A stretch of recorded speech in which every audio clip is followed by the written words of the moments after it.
இச்சாதாரி மனித பாம்புகள் இன்றும் உயிருடன் வாழ்ந்து கொண்டிருக்கும் முருகர் கோவில் பற்றிய உண்மை வரலாறு பற்றி தெரியுமா? இந்த கோவில் முழுவதும் மர்மங்கள் சூழ்ந்து காணப்படுகின்றன. இந்த கோயிலுக்கு சென்று வந்தால் 7 ஜென்மத்தில் ஒரு ஜென்மம் குறைவது உண்மை.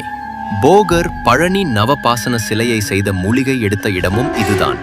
அது மட்டுமின்றி உலகிலேயே சிவன் தவம் செய்த குகை இந்த கோவிலில் உள்ளது. இப்போதும் அந்த குகைக்குள் சென்றால் சிவன் லிங்கங்களை பார்க்கலாம். இந்த குகைக்குள்ள போறது அவ்வளவு சுலபமில்லை, ரொம்ப கடினமான ஒரு செயல். ஏனென்றால் இங்கு நாக தேவதைகள் ஏராளமானவர்கள் உள்ளனர். அவர்களை கடந்துதான் இந்த கோவிலுக்குள் செல்ல முடியும். இந்த கோவிலுக்குள் இதுவரை யாரும் அவ்வளவு எளிதாக சென்றதும் கிடையாது. இந்த கோவிலுக்குள் நீங்க எங்க திரும்பினாலும் சிவனை பார்க்கலாம். இந்த குகைக்குள்ள போறது ரொம்ப ரொம்ப கஷ்டமான விஷயம். காரணம், இந்த குகைக்குள் நாக தேவதைகள் ஏகப்பட்ட பேர் இருக்காங்க. அவங்களெல்லாம் கடந்துதான் இந்த குகைக்குள்ள போகணும். இது ஒரு ஆபத்தான விஷயம். இந்த கோவிலுக்கு முன்னாடி ஒரு லிங்கம் காணப்படுது. இதுக்கு பின்னாடி இருக்கிற குகைக்குள் தான் சிவன் இன்றும் தவம் செய்து கொண்டிருப்பதாக சொல்லப்படுது.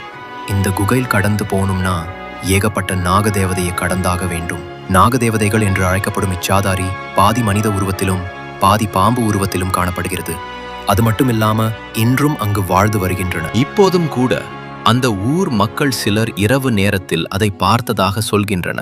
ஒரு வேளை அங்கு அமைதியான நிலையில் தவம் செய்து கொண்டிருக்கும் சிவபெருமானை யாரும் இடையூறு செய்யாமல் இருக்கவே இந்த இச்சாதாரி நாகங்கள் காவல் காக்கின்றன என்று சொல்லப்படுகிறது. இதையெல்லாம் மீறி சில வருடத்திற்கு முன்பு ஒரு சிறுவன் இந்த குகைக்குள்ள போயிருக்கான். அங்க அவன் பார்த்து ரொம்பவே பயந்து போயிருக்கான்.